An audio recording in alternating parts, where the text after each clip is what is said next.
अस्सलाम वालेकुम। आज हम एडोब फोटोशॉप की थर्ड क्लास करने जा रहे हैं। आज की क्लास में हम देखेंगे क्रॉप टूल और पर्सपेक्टिव क्रॉप टूल ये किस तरह यूज़ होते हैं और इनको हम कहां पर इस्तेमाल कर सकते हैं। चलिए स्टार्ट करते हैं। मैं एडोब फोटोशॉप के सेटअप पे जाता हूं। यहां पर मैं एक इमेज यहां से ओपन करना चाह रहा हूं। जैसे कि ये इमेज मैंने यहां से ड्रैग करता हूं और फोटोशॉप में ले जाता हूं। ये हमारी इमेज ओपन हो चुकी है। मैं लेयर को अनलॉक कर रहा हूँ यहाँ से। यहाँ पर हमारे पास फिफ्थ नंबर पे क्रॉप टूल आ जाता है। बेसिकली क्रॉप टूल की कमांड जो है वो हमारे पास सी होती है। मैं राइट क्लिक कर रहा हूँ क्रॉप टूल पे, तो यहाँ पर ये हमारा क्रॉप टूल है। क्रॉप टूल हमारा इमेजेस को क्रॉप करने के लिए यूज़ होता है। जैसे ही हम सी प्रेस करें अपने कीबोर्ड से या फिर यहाँ पर जाकर क्रॉप टूल लें, तो हमारे पास कुछ इस तरह का इंटरफेस शो होना स्टार्ट हो जाता है। इस इंटरफेस के थ्रू हम अपने इमेजेस को आसानी से इस तरह से सिलेक्ट करके एरिया क्रॉप भी कर सकते हैं, कुछ इस तरह से। और जैसे ही हम अपनी इमेज का एरिया सिलेक्ट कर लेते हैं, फिर यहाँ पर हम टिक के निशान पर क्लिक कर देंगे या फिर अपने कीबोर्ड से एंटर प्रेस कर देंगे, तो हमारे पास इमेज क्रॉप होकर हमारे सामने आ जाती है। कंट्रोल जी कर रहा हूँ। इसके अलावा क्रॉप टूल में हम कुछ प्रॉपर्टीज़ को डिस्कस करते हैं। यहाँ पर हमारे पास कुछ प्रॉपर्टीज़ होती हैं, जैसे कि फर्स्ट में आता है हमारे पास रेशो। रेशो ये होती है कि आपकी पूरी विंडो के अकॉर्डिंग आप अपनी मर्ज़ी से इसे एडजस्ट कर पाते हैं, कुछ इस तरह से, और एंटर कर सकते हैं। उसके अलावा आप यहाँ पर कुछ प्री डिफाइंड साइज़ दिए हुए हैं, जैसे कि पासपोर्ट साइज़ होता है, ये 2x3 का साइज़ है। इस तरह 5x7 का साइज़ दिया हुआ है। इस तरह से आप बहुत से डायमेंशंस में अपनी इमेजेस को क्रॉप कर सकते हैं। उसके अलावा आप क्रॉप टूल का कुछ और भी यूज़ कर सकते हैं। इसके अलावा यहाँ पर आप कोई भी साइज़ यहाँ से सेट करें, जैसे कि 5x7 यहाँ पर बॉक्सेस में आ जाता है। ये हमें पोर्ट्रेट में नज़र आ रहा है। अगर हम यहाँ पर इनको रिप्लेस करना चाहें तो हम यहाँ से एरो की पे क्लिक कर सकते हैं। तो देखें अब ये लैंडस्केप में चला गया, यानी कि 7 इस तरह हो गया, 5 इस तरह हो गया। अगेन करेंगे तो अगेन वही पहले वाली शेड आ जाती है। और इसे क्लियर करने के लिए हमें यहाँ पर क्लियर पे क्लिक करना पड़ता है, तो हमारे डायमेंशन ख़त्म हो जाते हैं। इसके अलावा हमारे क्रॉप टूल में एक और चीज़ मौजूद है, जैसे कि यहाँ पर लिखा आ रहा है डिलीट क्रॉप्ड पिक्सल्स। यहाँ पर मैंने इसे चेक किया हुआ है। इसका मकसद ये है कि जब मैं अपना एरिया सेलेक्ट कर लेता हूँ यहाँ से और ओके करता हूँ, तो यहाँ पर आप देख सकते हैं मैं मूव टूल लेकर पिक्चर को मूव करता हूँ, तो देखो पिक्चर किनारों से कट चुकी है, मतलब क्रॉप हो चुकी है। लेकिन अगर मैं यहाँ पर डिलीट क्रॉप पिक्सल को अनचेक कर दूँ और फिर इसे क्रॉप टूल को इस तरह से जब इससे क्रॉप करता हूँ, तो अब मैं पिक्चर को मूव करूँ तो देखें इसके ऊपर से पिक्सल जो थे वो कटे नहीं हैं। जस्ट हमारे लेयर का साइज़ जो है, यानी कि हमारे वर्क स्पेस का साइज़ जो है वो रिड्यूस हुआ है, ना कि इमेज हमारी डिलीट हुई है। तो इसका ये मकसद होता है। इसके अलावा हमारे पास क्रॉप टूल में एक बहुत ही अच्छा ऑप्शन अवेलेबल है यहाँ पे, कंटेंट अवेयर का। कंटेंट अवेयर से ये होता है कि जब हम कोई भी इमेज को क्रॉप करते हैं, फॉर एग्जांपल मैंने इस इमेज का साइज़ बढ़ाना है, कुछ साइडों से कुछ एरिया ऐड करना है, तो मैं यहाँ से पकड़ के, याद रखें मैं आल्ट प्रेस कर रहा हूँ ताकि दोनों राइट एंड लेफ्ट डायमेंशन से वो इक्वली बाहर निकलें। तो जैसे मैंने इसे छोड़ा, ठीक है, यहाँ से याद रखें मेरा कंटेंट अवेयर चेक है और मैं यहाँ से ओके करता हूँ, तो देखिए ये कुछ देर प्रोसेसिंग करेगा और फिर ये खुद से यहाँ पर कुछ एरिया अपनी तरफ से ऐड कर देगा, जितना मैंने एरिया को एक्सपेंड किया था। ये प्रोसेसिंग के लिए थोड़ा सा टाइम ले रहा है। ये हर सिस्टम के अकॉर्डिंग होता है, कुछ सिस्टम्स में कम आता है क्योंकि उसकी रैम, जीपीयू कार्ड और ग्राफिक कार्ड, ये सारी चीज़ों इस पर असरअंदाज होती हैं।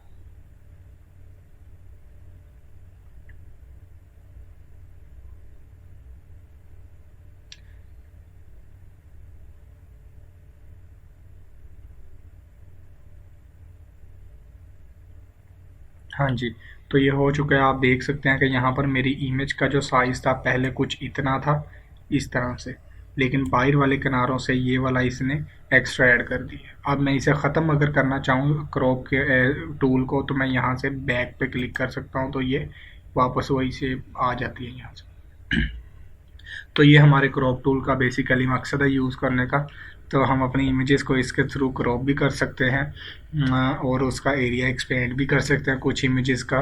लेकिन ये कंटेंट अवेयर वाला टूल जो है ये बहुत ज़्यादा अच्छा रिजल्ट नहीं देता ज़्यादातर इमेजेस में। ये इमेज ही कुछ इस तरह से थी कि इसने इस पर हमें अच्छा रिजल्ट दिया।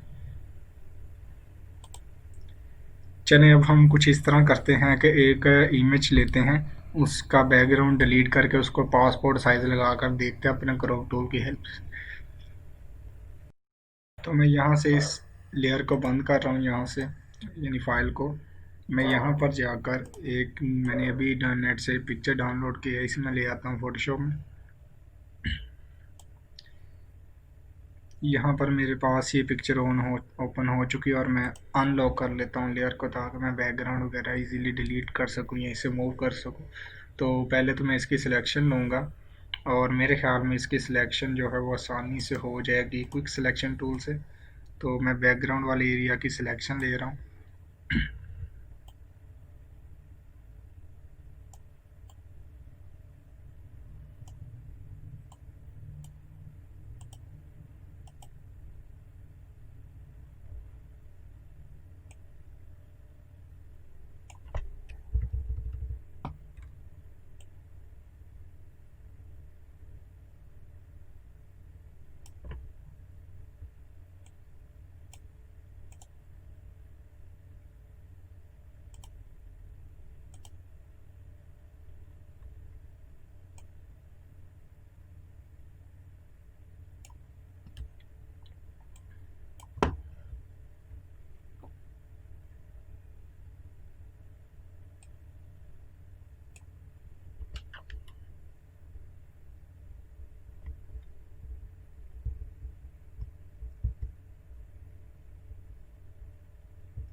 चले हमने इमेज की कोई सिलेक्शंस इस तरह से ले ली है। मैं इस पर थोड़ा सा फीदर अप्लाई कर दूंगा, जैसे 0.05 का, और ओके।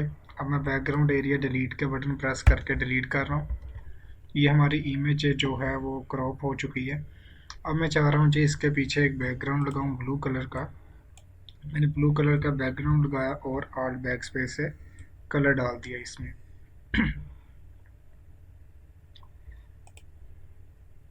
मैं अगेन से इसमें थोड़ा सा इमेज में फीदर ऐड करना चाह रहा हूँ,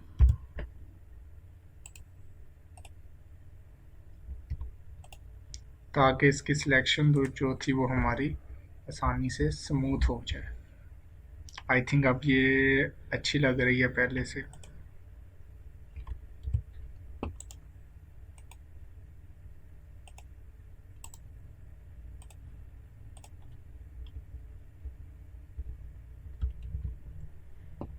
ठीक हो गया। अच्छा जी, अब हम अपनी पिक्चर को क्रॉप करेंगे पासपोर्ट साइज़ के मुताबिक।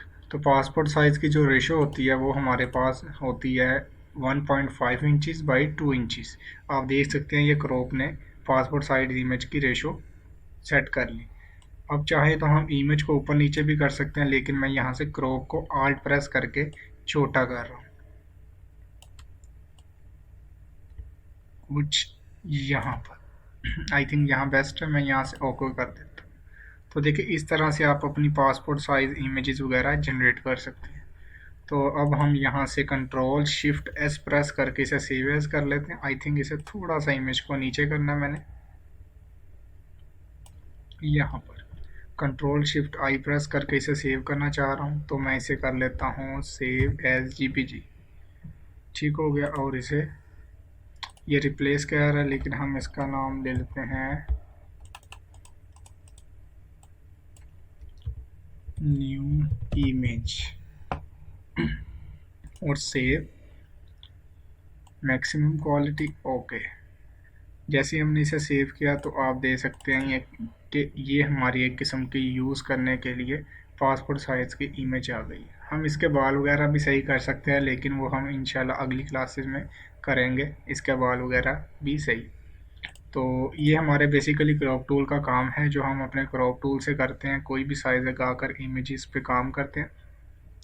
और अब हम चलकर देखते हैं हमारा सेकंड जो टूल है पर्सपेक्टिव क्रॉप टूल, हम क्यों यूज़ करते हैं और ये किस काम आ सकता है हमारे। इसे मैं बंद कर रहा हूँ, कोई और इमेज को ओपन कर रहा हूँ। ख़ास तौर पे जो हमारे स्टूडेंट्स होते हैं उन्हें अपने नोट्स प्रिपेयर करने के लिए वो मोबाइल से पिक्चर्स लेते हैं और कुछ नोट्स वगैरह प्रिपेयर करते हैं। तो असाइनमेंट्स बनाने के लिए या पीडीएफ वगैरह बनाने के लिए उन्हें स्ट्रेट पिक्चर नहीं मिलती, तो हम इसका यूज़ क्रॉप टूल के लिए कर सकते हैं। जैसे कि फॉर एग्जांपल मैं ये बुक के साथ एक इमेज उठा रहा हूँ और इसे फ़ोटोशॉप में मैंने ड्रैग कर दिया, अनलॉक कर रहा हूँ, तो आप देख सकते हैं ये इमेज है। यहाँ से अगर मुझे ये वाला पेज निकालना पड़े तो मेरे लिए बहुत ज़्यादा हमारे लिए मुश्किल हो जाती है। तो इस काम के लिए हम कुछ इस तरह से कर सकते हैं, पर्सपेक्टिव क्रॉप टूल पर क्लिक करते हैं और यहाँ से पॉइंट हम लगाते जाना, जैसे कि फर्स्ट पॉइंट, सेकंड, थर्ड और फोर्थ पॉइंट, ये हमने सिलेक्शन कर ली इस पर। ठीक हो गया। अब हमें जस्ट यहाँ से टिक पे क्लिक करना है और हम देखें तो हमारे पास कुछ इस तरह का रिज़ल्ट आया कि पेज खुद ब खुद हमें सीधा होकर यहाँ पर मिल गया। तो ये हमारा काम होता है पर्सपेक्टिव क्रॉप टूल का, यानी कि कोई भी सिलेक्शन जो हमारे सिंपल क्रॉप टूल से नहीं आ रही, ठीक हो गया, उसको अप्लाई करने के लिए, यानी कि ऐसी सिलेक्शन जैसे टेढ़ी सिलेक्शन जिसे हमें बोलते हैं इमेजेस, उन्हें सीधा करने के लिए भी हम क्रॉप टूल यूज़ कर सकते हैं। आप देख सकते हैं कि यहाँ से हमारी इमेज अच्छी तरह सीधी हो गई है और ये रीडेबल भी है। तो मैक्सिमम हम अपने नोट्स वगैरह भी इसके साथ कर सकते हैं। तो ये भी हमारा एक फ़ायदा है पर्सपेक्टिव क्रॉप टूल का। मैं यहाँ से इसको क्लियर करना चाह रहा हूँ डायमेंशंस को, तो मैंने क्लियर कर दिया ताकि मैं आसानी से इसे पकड़ के मूव कर सकूँ। याद रखें अगर आप यहाँ से डायमेंशंस क्लियर नहीं करेंगे तो आपका क्रॉप टूल सही से क्रॉप नहीं करेगा। तो हम यहाँ से ओके कर देते हैं। तो देख सकते हैं कि यहाँ पर आसानी से हमने एक चीज़ को क्रॉप कर लिया और हमारे पास ये बहुत अच्छा रिज़ल्ट में स्ट्रेट इमेज आ गई जो कि हम रीड कर सकते हैं। चलिए जी, आज की क्लास के लिए इतना काफ़ी है। तो आज छोटी सी क्लास थी हमारी, तो उम्मीद है आपको समझ आ गई होगी। अगर कुछ चीज़ों की नहीं समझ आई तो आप आसानी से पूछ सकते हैं। अल्लाह हाफिज़।